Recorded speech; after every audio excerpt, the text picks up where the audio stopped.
Sean Sticks Larkin here. You know, as a policeman, I always knew where the high crime areas were located. Now there's a way for you to know as well right on your iPhone. It's called Crime in Place.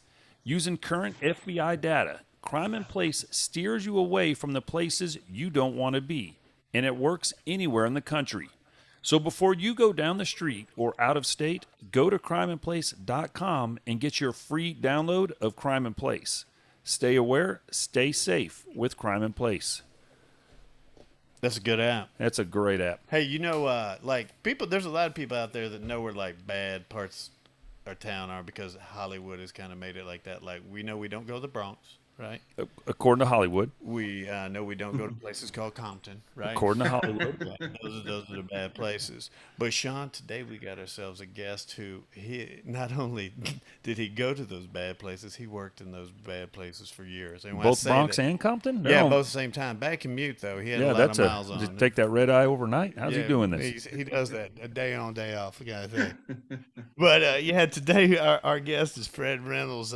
He was a detective with the LASD, which is the Los Angeles Sheriff's Department. Correct. Which is different from the LAPD. Correct. And we're going to talk about what the difference is there because I didn't know until we talked about it. Absolutely. But you know what we like to do on here? Oh, we like to have a nice little drink. Yeah, and we're not going to have any Apple Crown, or we're not going to have any tequila with lime and soda in it because that wasn't very good either. No, not a fan of either. I would drink that Menage a Trois wine that we had with Miss Zendejas. Yes.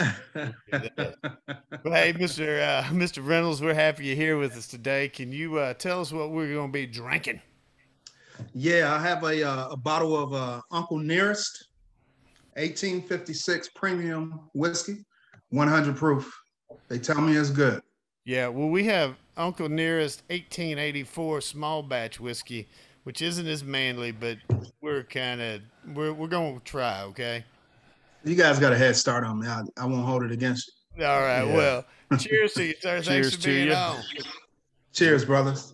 Yeah, this is actually, I think, our first time for the three of us, unless Howard or Jason, you guys have had this before. I've never had it. So never had it either.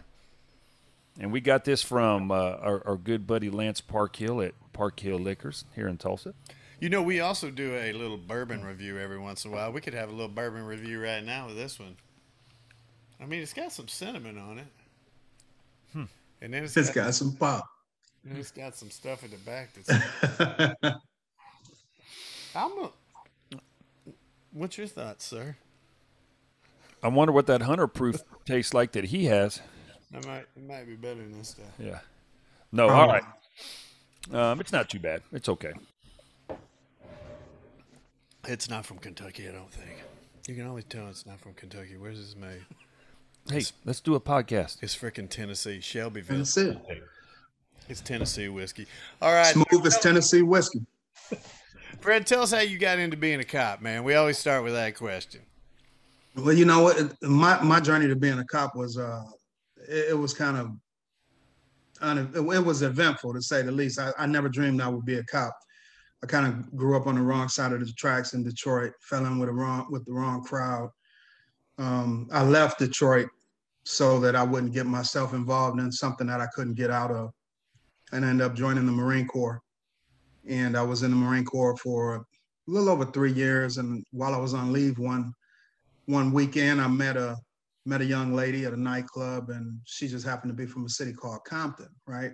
Because I was stationed, after I came back from Okinawa, I was stationed in Los Angeles, or Camp Pendleton, which isn't far from Los Angeles. So I met her. She tells me she's from Compton. I ended up marrying her. And when I got out of the Marine Corps, I was bumming around doing, bullshit jobs. Got a job working for Greyhound, right? And this was during a time when they were on strike. And I crossed the picket line because I needed a job. I didn't have any money. I had a little baby, had a wife. And I started working there as a janitor. One day I saw a guy, he stole a little old lady's luggage, a suitcase, right? She wasn't like too older of a lady, but she had a couple of kids with her, and she had a suitcase, and this guy came up and he just took it from her and took off running. Lady started screaming, and I thought to myself, hey, this is not cool, right? So I ran him down, caught him, ended up giving her a suitcase back. And my God, it was like she had everything in the world in that suitcase. She hugged me. She was crying. The kids were hugging on my legs. And, it was just a good feeling. I had never helped anyone like that before. And I thought that maybe, just maybe, helping catch criminals to make people feel safe might be something I want to do. So I ended up being a cop just because I caught somebody trying to steal a bag at Greyhound. Huh. That's we've heard we hear a lot of people say, hey, yeah, ever since I can remember, I wanted to be a cop. People said, yeah, my family members were a cop, or my family member was all dentist, and I didn't want to be a dentist, so I became a cop. But we've never heard anybody say that they caught somebody stealing some luggage, and that made me want to help people. I mean, I guess you got it. That was a pretty sentinel moment for you. So you went. Yeah, oh yeah. So you went ahead and joined. You applied to. Where'd you apply? Well, funny story. I applied to LAPD first, right? Okay, so and I went and I took the oral interview, and they were asking me questions, and I was doing okay. But then, there were 3 people on the oral board, 2 men and a woman. So when it was the woman's turn to ask me a question, she gave me a scenario. Basically, I do a traffic stop. There's a little old lady in the car. I walk up to her side of the car, ask for her license, registration, and she rolls up the window. Well, she spits at you, rolls up the window, and refuses to get out of the car. What do I do? I told her I'd break the window and drag her out. It was the wrong answer. The wrong answer. I didn't get the job. What year was this that you were applying? Oh God, this was like 83, 84. And it was unacceptable even back then, huh? Yeah. So, obviously I didn't get the job. And then I ended up applying for the city of Compton, because that's where my wife was from. So we went down to City Hall, applied, and I ended up being a security officer for the city first. But the security officers were were part of the police department. So it was a simple little segue for me to go from being a security officer to a police officer. And that's how I came to be a cop. So what was Compton like when you joined the force? Oh my God. Okay. All right. Detroit, right? Had 1 million people in it. Compton is like Detroit with 80,000 people in it. There were murders, shootings, robberies every day. Every time I pulled off the back lot, we had 15, 20 radio calls pending. There were calls of gunshot victims all over the city. We probably averaged 2 gunshot victims a day and at least 3 murders a week. In a city that's only 10.1 square miles with a population of 80,000. So it was hell. It was a war zone. I never saw so many dead people and gunshot victims in all my life. And back then, in the mid to late 80s when you were there, that's kind of when basically like gangs here in America exploded and crack cocaine exploded. And, yes, sir. And I don't want to say glorified, but I mean, gangster rap kind of exploded around that same time. And obviously a lot of it came out of the Compton area, the LA area and stuff like that, which just everything in the late 80s, early 90s just went bonkers down in that area. You're absolutely correct. The Crips and the Bloods, they actually started in and around Compton. When they first got together, they would fight and use baseball bats and knives and shit like that. But when crack cocaine came along and they started making all this money, they were able to buy all these sophisticated weapons, right? So now instead of rolling to a gunshot victim call where someone shot in the ass with a 22, we would roll up on somebody's lawn and there's 8 people, laying out on the grass, shot with an AK-47 or an AR-15 or some other type of high capacity pistol. So yeah, I mean, and it was just nuts. We were just dealing with all of these murders and gunshot victims just all day. And Compton, to be so small, there were probably, I want to say maybe 13 or 1,400 active gang members in that little city. And there were gangs on every street. You couldn't roll down any street in that city that was not claimed as turf by a particular gang. And when you say these things are claimed as turf, so if they see anybody that they don't like on their turf, it doesn't have to be another gang member. It can be a civilian or whatever, right? They just Oh go yeah, down. the civilians were targets. They were victims. If a civilian drove down the street in a nice car, you know, he had to give it up, right? Let's say a civilian walked down the street with a gold chain on, some nice sneakers, they had to give it up. And because Compton was so small, a lot of times rival gang members, they live down the street from each other in the same block, sometimes across the street from each other. So there was a high likelihood of gang members, rival gang members, running across each other all the time, which contributed to the number of shootings and murders that we had. Man, I've been, I'll say fortunate, I guess. Been out there actually in Compton, row with actually LA County guys a couple different times in the gang unit. And here's what floored me about riding out there. And this is like 2008, maybe, and again like 2012 or something like that. Uh-huh. But Compton, man, it's what's so weird to like our rough area in Tulsa. Like all the yards are overgrown. There's cars in the yard. The house is just broken down. Compton didn't look like that. I mean, seriously, like the houses look decent. They're like the yards are well kept. Everybody's yard is completely fenced in. Front yard, bars on every window. But you drive down the block, if you didn't know the area, man, it doesn't look that bad. You know, it's not No. like some of these run like we talk about Detroit. You know, you see videos of Detroit and it's just broken. I mean, it just run Right. down in areas. And Compton doesn't look like that. Right. A lot of the homes in Compton are well kept, well tended, because there's a lot of good people that live in the city, and they take care of their homes. But you know, all it takes is one screwed up family of gang members in the block, and there goes the whole block. You know what I mean? Even no matter what the rest of the houses on the block look like. And I think when you came to ride, I think I was in charge of the gang unit in Compton. I think you came to ride on the day that I wasn't at work, because I had the gang unit from 2008 until 2012. At LA Sheriff's At, Department?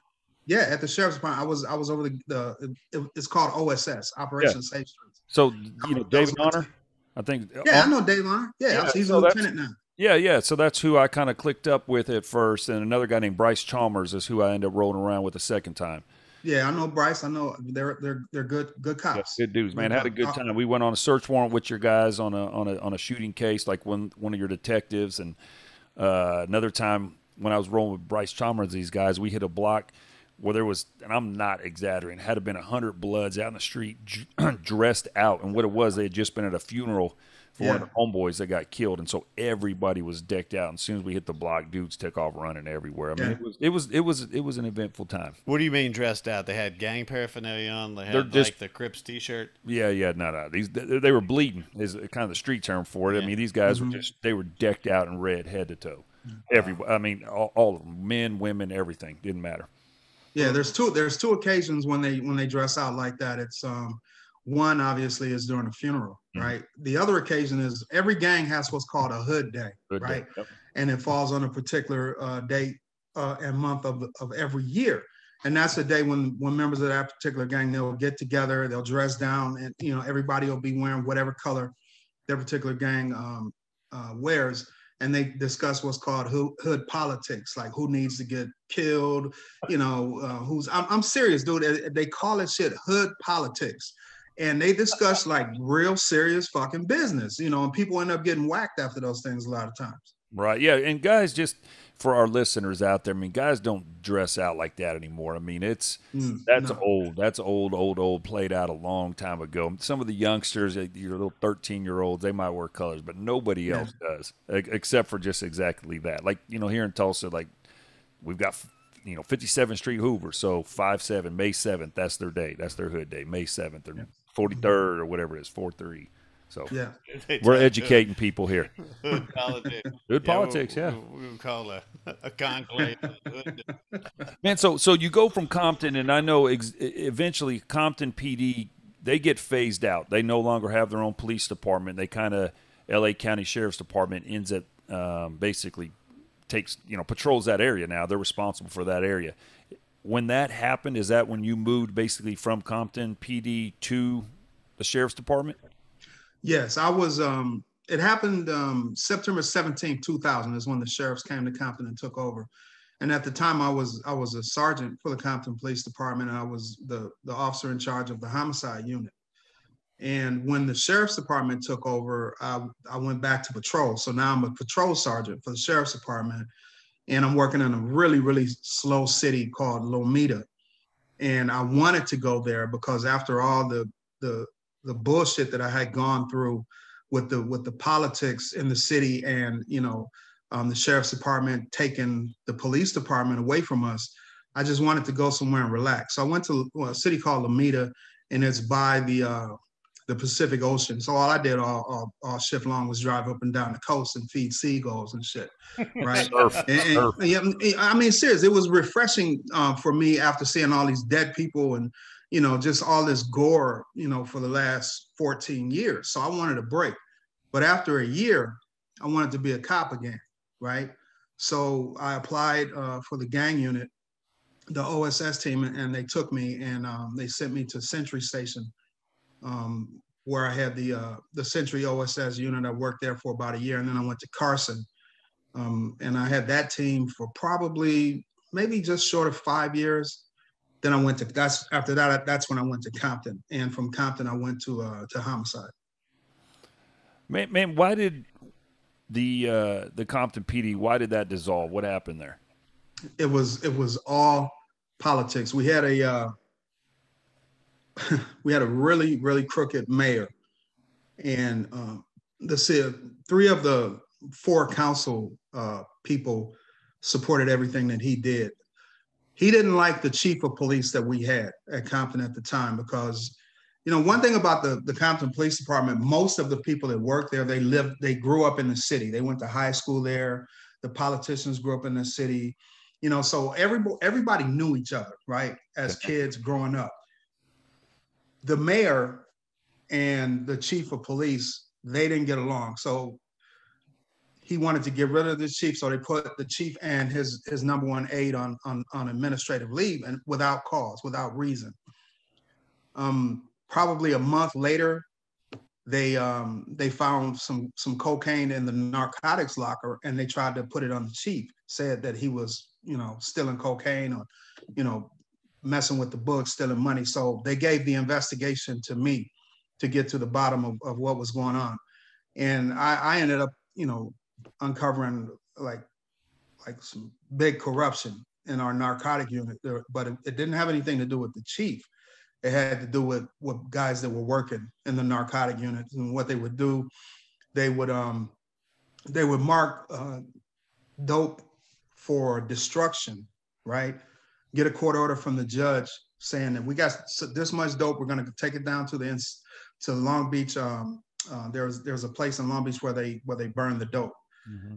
So they would say that they were going to burn the dope, but what would happen? They would remove the dope after it's been documented that that's what's going to be burned, and then they would actually burn trash at this place. So I found out about that, and after that, everything started going downhill. And in the meantime, the chief, he had a lot of supporters on the department, and they knew that the mayor had done him wrong. So they started picketing in front of the city hall, calling the mayor a crook, wanting him to be investigated. So what the mayor did, he decided to get rid of the entire police department, because for the previous 10 years, there had always been rumblings of, the sheriff's department is going to come take over. We can't afford the police department anymore. So that was the straw that broke the camel's back for this particular mayor. He decided to get rid of us, to stop us from, calling for a recall on him and calling for investigations into the politicians of the city. So he got rid of the police department, and they brought the sheriff's department in. And that's how I came to be a member of the LA County Sheriffs. Man, when you went over to the sheriff's department, we've had other deputies on. Actually, we've had somebody from LA County, a retired LA County guy before, and they talk about you have to work in the jail. So with you, hell, being a supervisor on top of that, coming from one agency, your department gets, basically just gone, and you move over to LA County. Did you have to start off in the jail as well, or were you allowed to bypass that? No, man, you know what? I have nothing but good things to say about the sheriff's department. They took care of me. I had the most amazing assignments my entire career there. I never had to go work the jail. Like I said, they actually asked where I wanted to go, and that's when I chose the slow station. But like I said, like I just told you guys, after a while I wanted to be a cop again, and I ended up working in one of the most prestigious units on that department. And then I went to homicide, and on sheriff's homicide, that's a difficult unit to get into, and they took me, and I worked there for 5 years. So I was fortunate with the sheriff's department. They took care of me. Well, I guess I worked hard though, so they took care of me. Well, yeah, it sounds like obviously you had your reputation before you when you came in there with it, and demonstrated that there. I'll say this: your sheriff you guys have now, I kind of follow some of the. We don't do politics on here and stuff like that, but I know he's pretty outspoken. Standing up for the deputies there for sure with the politics that do go on. Anytime you're in a large agency and other politicians around it, but he calls out the bullshit, man. That's not fair to the men and women that are wearing the uniform. He's very vocal about it. Well, hell, that's the whole reason to do this podcast, is just to show that these are just people trying to do their job. I mean, hell, the politics be damned, I mean, you need police out there. It's good for society. So how? Yeah, I mean, you do. You need police out there is good for society, but it just kills me, when they run out these statistics, how murders are up 200%, the highest they've been in 50 years. It's like, well, you want to get rid of the cops. What the hell did you really think was going to happen? Yep. Right? The only thing that puts fear in a bad guy's heart is somebody that they fear, right? Yeah, and they used to fear us. They don't fear us anymore. Nope. So that's why crime is out of control, and it's going to continue to get out of control until they let cops be cops again. 100%. Well, so when you got moved to homicide, tell us about some of the cases you worked on, some that you were proud of, some that kind of haunt you, some of the stuff that you just still wish you could solve. When I went over to the sheriff's department, one thing that the sheriff's department had to do, they had to assume responsibility for investigating all of Compton PD's murders, right? So overnight, the sheriff's department had 1,400 murder cases. Jeez. Right? That's how many murder cases came over from Compton Police Department. 1,400. So, I mean, obviously, and I can't blame the deputy sheriffs that were working homicide before I got there. They got their own cases. Nobody wants to come to work one day and there's fucking 40 new homicide cases on their desk, right? So they were pissed, rightfully so. So what I did when I got to homicide, I started going through some of the older Compton PD cases, and obviously cases that I had never seen before, because we're talking about cases that go back to the 50s and all through the 60s and 70s. And I came across one where a young lady in 1975, a young Black girl, they think she can be anywhere between 12 years old and 17. Well, she was found laying next to a curb, not far from a freeway, naked with a bullet hole in her head, right? To this day, she's never been identified. She's Jane Doe 51. That case haunts me, because how in the hell can someone get killed and no one come forward and say, hey, this is my sister, this is my daughter, she's just never been identified. And once they were unable to identify her, they cremated her body. They took swabs they did a couple of vaginal slides, and that was the only evidence that was left. So this young girl, she was born, she lived, someone murdered her brutally, and then they burned her. And no one knows who the hell she is. See, that's a case that has stuck with me to this day. And I still send out flyers to like the National Missing Persons, all these, try to get it out there on social media. I did a podcast on it. But yeah, that case, it bothers me, and it always will, because, I have 3 daughters, you know what I mean? And it just blows my mind to think that someone's daughter was murdered like that, and no one ever came forward to claim her. Yeah, especially at that age. I mean, and I'm not downplaying by any means anybody, but, you get lifestyle choices, I guess I'll call it, Right. People that are involved in prostitution and drug use, and, they're 30 years old and they're not connected to their families anymore. And those type of people, unfortunately, end up deceased and missing, it is hard to identify. But man, when you're talking somebody 12 to 17 years old, Yeah. there's a connection to somebody somewhere. Yeah, that's somebody's baby. And just to go back a minute, so when you said you go from Compton over there to LA County absorbed 1,400 murder. You're saying they had 1,400 open cases? No, they didn't have 1,400 open cases. There were probably there were at least 800 open cases. Dang. That's wild. That is wild. Yeah, it was unbelievable. I think last year Tulsa had like 82 or something like that here. It's like 10 times more. Yeah. It's 10 years worth. That's a lot. Yeah, and consider how small that city is, man. 10 square miles, 80,000 people. That's an unbelievable number of murders. I mean, for Tulsa, you're talking Admiral to 51st Street, Main Street to Yale, Sheridan. That's it. That's tiny. Yeah, that is tiny. Yeah, man, I watched Tulsa a lot on the First 48, right? My God, that city it's rough. Man, people, you know, so when Live PD first started and, you know, Tulsa was on it in the beginning and, you know, we're in the middle of America. You know, everybody thinks L.A., you know, as far as law enforcement. They think New York as far as law enforcement, Chicago, but they don't think about some of these Midwestern cities that are, you know, 400,000 or 500,000 people and you got the same damn crime, man, you know, and it's the exact same thing. But yeah, Tulsa is busy and talking about the First 48. We're very fortunate. We've got some good homicide detectives here, man, and they get at it. They're pretty impressive. Those guys, they solve a lot of their cases. They don't have hats as nice as yours, but you know, they're pretty good, man. Well, you know what? If someone puts in a request, I'll send them one. There you go. First 48 hat. Here you go. There you go. Well, tell some more interesting stories from your time with the LASD. Let me see.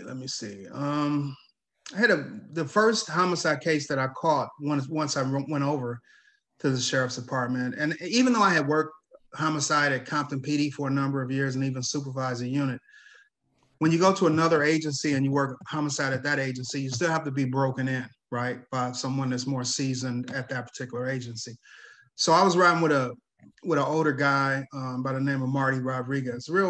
Has a really good reputation. So he was my daddy. He was breaking me in, right?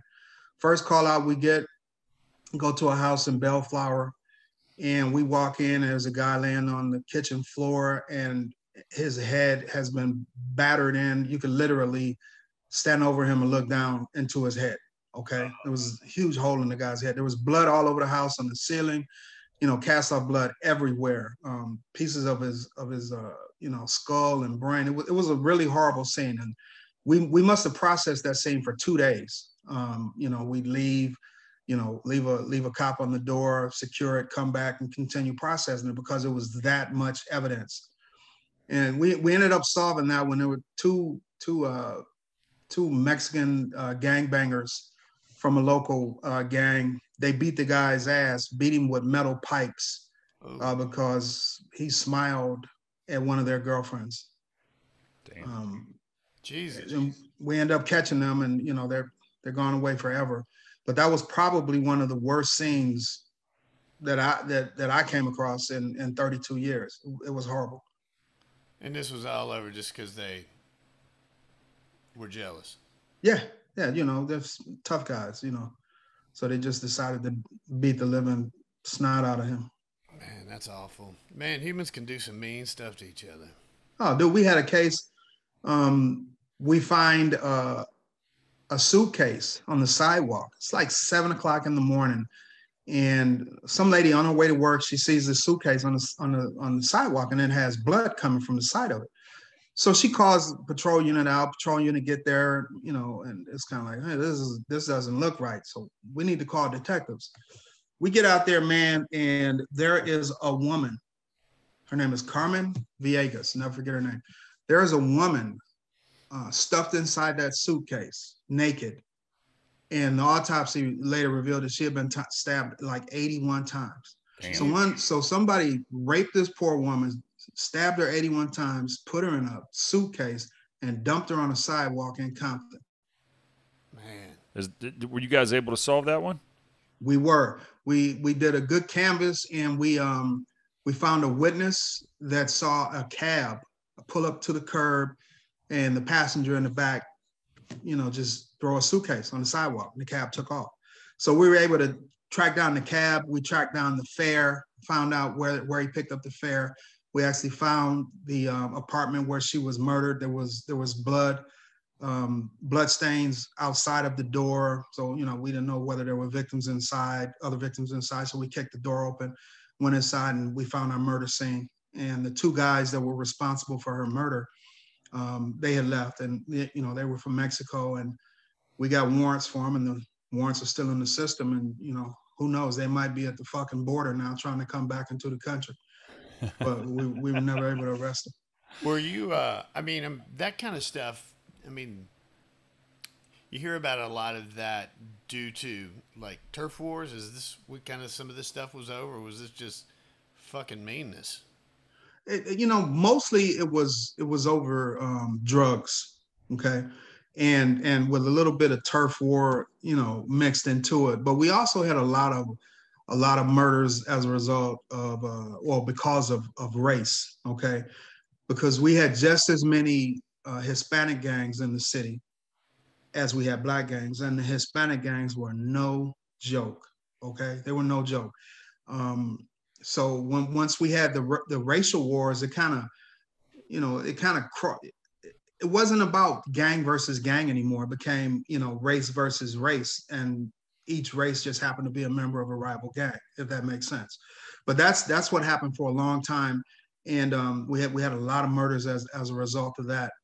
So we had the race wars, we had the turf wars, we had the drug wars, and then we had the gang members getting pissed off at each other and killing each other over shit. So, it was every kind of murder that you could think of, or every motive that you can come up with, we had it in that city.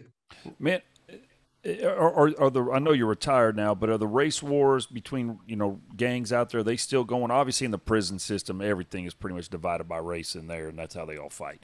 But as far as out on the streets, and I'll just say that's one of the differences. I think L.A. with its gangs, which is kind of that's the start of criminal street gangs as we know them for the last 30 years, whatever, it's 40 years almost now. I mean, that is the start of it.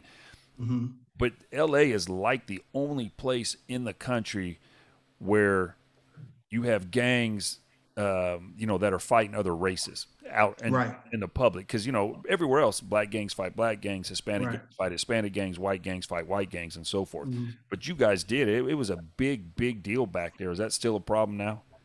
Yeah, it'll pop up every now and then. Because one thing about the gang wars or the gang rivalries, they last forever, man.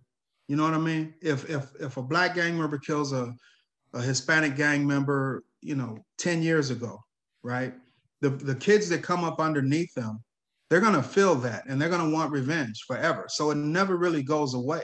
It might not be the entire gang that's involved in it, but it's gonna be, specific individuals within those gangs that still want revenge for, their friends, because some gang members are closer to others. I got an interesting question. So you got bad guys killing bad guys. You got Mexican gangs killing black gang members.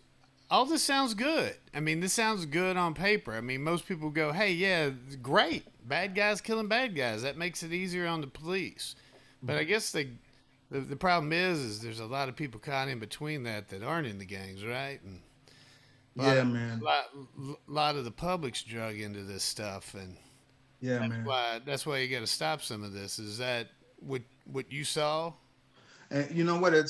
I swear to God, is interesting that you brought that up, because I was just going to talk about this particular case. There were a group of black gang members hanging out on the street, and a carload of Mexican gang members came by with an AR-15, 30-round banana clip in it, and they start shooting at the rival black gang. Well, a lady pushing a stroller, right, just happened to be going down the street, and 8-month-old baby, her name is Kyla Watranga. It's funny how these names stay with you, Yep. And this happened in 2000. 8-month-old baby by the name of Kyla Watrango, she took a .223 round in the face. Jesus Christ. So and the street where it happened at is like a half a block from the police station. I was in my office. I heard the shots. I got to the scene. I was one of the first ones on the scene. I think I got there even before the patrol officers did. And, you know, that's something that I'll never forget, seeing a baby in a stroller that's saturated with blood and the baby's face is gone. You know what I mean? And it was because of these idiots shooting back and forth at each other. Did you catch those fuckers? Yes, we did. Yes, we did. What did they have to say about killing a damn baby? Any Fuck you. remorse? Fuck you. No remorse. No remorse. None. They don't care. How in the hell how do people get so cold? How do they get so like? Is that the way the gang culture is, man? You have to just remove all of your feelings. You know, I think sometimes you can have a perfect storm, right? Where you have just a piece of shit sociopath, right? That gets caught up in the gang life and loves it, right? Because I used to teach about black street gangs all over the country, been everywhere. And one of the things that I talked about is that if you have a particular gang and they claim and they say they have 500 members, right? But there's only going to be about 15 to 20 of them that are actually doing this shit. You know what I mean? The rest of them are just living off the glory of the gang, right? Living off the reputation of the gang, because some women are attracted to that bullshit, right? So a lot of these guys will say, well, I'm a member of the Hoovers, right? And the girl wants to talk to them, right? But they wouldn't kill anyone. They wouldn't shoot anyone. They're just trying to, you know, thrive off of that reputation. But those 15 or 20, they are the most evil, ruthless bastards ever. And they carry the reputation of the gang, right? So I think that, like I said, those guys that are the product of that perfect storm. They're just evil. Now they're in a position where they can just be evil and be glorified as a result of that evilness, if that makes any sense. No, that's spot on. And so I assume that those 15 bastards are the one that you guys try to target and take out, correct? Yeah, it's funny. When I had the Compton OSS team, we had the reason why they sent me there is because the city had a large uptick in murders, right? They went up to like 75 murders after getting down to maybe 30 or 40. The next year they went up to 75. So obviously the administrators, the guys with the stars on their collars, you know, that don't know how to do police work. I'm sure you guys know a couple of them. Yep. You know, all of a sudden they lose their shit. They want to know why we're having so many murders. So they end up sending me back. And I never wanted to go back to Compton, to be honest with you. I had done my time in hell. I was done with it, right? Right. But when they told me I had to go back, I said I'd only go back if I got to pick, you know, 3 or 4 people that I want to work with. So I was able to do that. So I took a good team back, and our strategy was to target those 15 or 20 and take them off the streets for anything, right? A lot of times cops, they try to wait for the big score. You know, I'm going to get him for this and take him off the streets for 30 or 40 years. You don't necessarily have to do that to put a dent in the violence. If you take the ones off the streets that are doing all the shootings, even if it's for a gun, it's for a stolen car, take them off the streets for 12 months, 16 months, 3 years or whatever. That will curtail that violence. And that's exactly how we got it down. We got the numbers now. And when they start getting out, you got to pay attention, because the shit will start back up. But you got to target them. And if you get lucky and you get them for a big case and you can put them away forever, then of course you're going to go for it. But we didn't wait for big cases. We got them for everything. Kind of like what they did with Al Capone with the income tax. He killed a fucking 500 people and they sent them away for income tax evasion. Yep. That was the approach we took. Let me ask you this, man. When you guys were doing that, did you have your prosecutors on board ahead of time? Because we had I supervised the gang unit in Tulsa, and so my counterpart, my corporal that worked underneath me, he was actually a lieutenant colonel in the National Guard, and so he was in charge of I think it's the 45th Infantry is what it is, National Guard, and they went overseas, and he was like one of the head dudes in charge of it. Well, when he came back, same thing with us. We had all these gang shootings that were on the rise. We had a bunch of homicides. And so our brass, they're like, man, you got to put a squash to this. So he came back with some of the stuff they were doing over there. Basically, at the time, they were still, like Obama. I mean Obama. Saddam Man, Hussein. that was a Freudian slip. Sorry, Osama. Osama. Well, we've been drinking, man. We've been having cocktails before we got on with you. It's That was, nearest to us. yeah, Osama. Osama. Yeah, that was terrible, man. I'm with you, brother. Yeah, Osama. Anyway, so they come back and he kind of just talked about how they had literally a chart. Osama up here. Here's his next level. Here's his level. Here's his level. The dudes we need to focus on, just like you were talking about the whole gang. All these other dudes at the bottom, man, they just play gang member. All these Right. other dudes are the dudes out here, that are gangsters. And so we started Absolutely. focusing on those guys for anything, just like you said. But you've got to have prosecutors on board. Everybody wants to board. blame the police when all this shit starts popping Yeah. off. But when you got prosecutors, just keep, dudes, ex-cons getting caught with guns, put them right back on the street. Here's probation. Yeah. Here's probation. That's the problem. That's the problem. Yeah. Got a And lot we of had, unfortunately, at that time, we had what's called hardcore DAs that worked the hardcore gang members. Yeah. And usually, we had one that was assigned to our team that reviewed all of our cases, and they knew what we were trying to do. So there were no deals. Good. And it was like, if it's 2 years for a crime, you're doing 2 years. Okay. So, I mean, the prosecutor, we had good, solid prosecutors. Nothing like today, what's going on in today's LA, because I don't know whether you guys have heard about this district attorney that we have, yeah. but man, he is like, it's almost like he wants this city to turn into Escape from New York or Escape from LA. You know what I mean? He wants anarchy. He put a unit together that's going back to reinvestigate officer-involved shootings from years ago. That's what he's spending his resources on.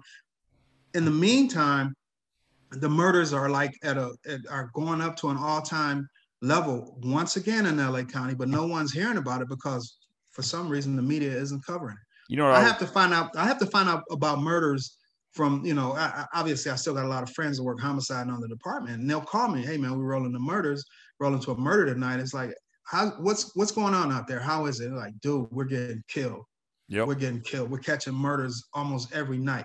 And you don't hear not one fucking word about it on the news. No, and and we've got into arguments with like some of our prosecutors over this same shit. And that's what I tell them. I'm like, man, you guys keep giving these gangsters, whether, like I said, the big one for me is you're catching ex-cons, certified gangsters, and they get caught with guns and they give them probation or, deferred sentence or whatever it may be. And that's where we're, as times as me as a supervisor, I would argue with these guys down there because I'm like, hey, my fucking guys are the ones that are stopping these dudes and chasing these guys with guns. And risking their lives. Exactly. I'm like, you're not getting called out at 2:00 in the morning to go out and work a murder, or two dudes show up shot at the hospital because they've never seen that. They're just sitting in the comfort of their office and just pushing paper, man. It's a very, very frustrating thing for the guys that are dealing with that stuff. It's go ahead. I'm sorry. Man, we got about 4 minutes left. You want to tell us what you're doing now? Time flies fast. I know. Yeah. I mean, great guest, great conversation. I could talk about this shit forever, man. I know. We'll bring you back. We'll do this seriously, man. We'll have you back on again. Man, I'd like to talk about, what's going on in the country in regard to the level of violence and why I think it's occurring. Go with it. Go with it. We got a few minutes. I actually think it's occurring because, if you remember how the news used to broadcast crimes that happened, they would actually give a description of the perpetrator, right? Oh, yeah. No matter if he was black, it was male black, wearing a white t-shirt, whatever. You listen to the news now. If the suspect is black, they don't give his race. Nope, I know. Right? If the suspect is white, they'll say it's a male white. All right? It's these little mind games that they're playing with us. And if you're not paying attention, it'll go right over your head. Okay? But pay attention to that, and I think they're trying to take the focus away from what's going on in these inner communities, in the inner cities, because they don't want us to know that shit, they do need police officers in these areas. You know what I mean? You can't call to defund the police if you're having 200-300 murders in a particular area, right? Yep. So what do? They don't talk about it, because if they don't talk about it, it's not happening, right?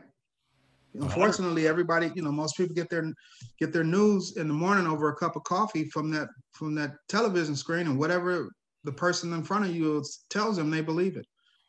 And that's just my opinion, man. That's just my opinion. Hey, listen, I say anybody who's paid attention to it over the last couple years, man, the politics of media, I guess, as we'll call it, is definitely you're spot on, man. So that's why I try to tell people, educate yourself. I don't care if you follow Fox News, if you follow MSNBC on the opposite side, man. You need to go check out all these things. Do your own work. Get out there and look at it all. Look at it from all sides. And stats find out what's going on. You can find they got stats on everything. Yeah, they do. Man, so what are you doing in retirement life? We got, I don't know, another 90 seconds or so left. My wife and I, we retired. We adopted a kid about 9 years ago now. He was seven days old. He was at risk, from an abusive household, and was at risk of going into the system. So we ended up adopting him. Good for you. And we, I spent all my time with him. He's special needs kid. So, I spent a lot of time with him. My wife is excellent with him. We have 6 other adult children, and they have children. So we have 9 grandkids. So most of the time, man, I just, I drink, I barbecue, I grill, and I play with my fucking kids and my grandkids.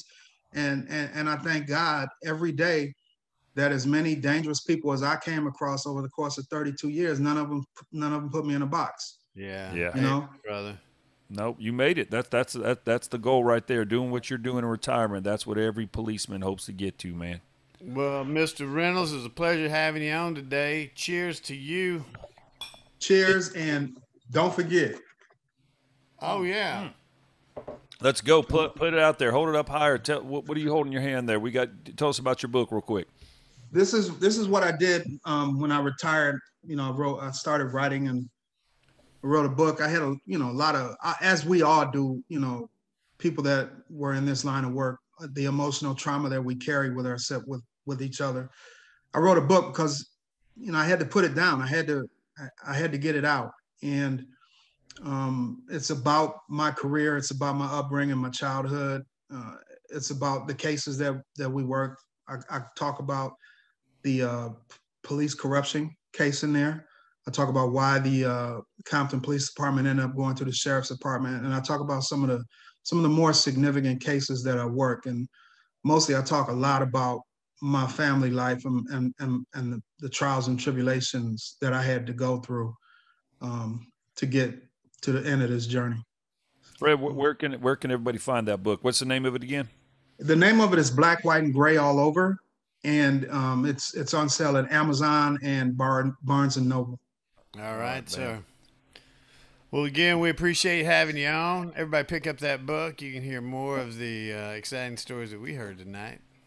Yeah, I talk a lot about the origin of the gangs, the Crips and the Bloods in there. So that's good stuff. Howard needs it just for educational purposes. I just need to read it. So, well, man, we really appreciate it. So enjoy life and take care of that kiddo. Thank you, guys, and thank you for having me on your show. Our pleasure. You're welcome back anytime, for real. All right. Take care, guys. See ya. You too.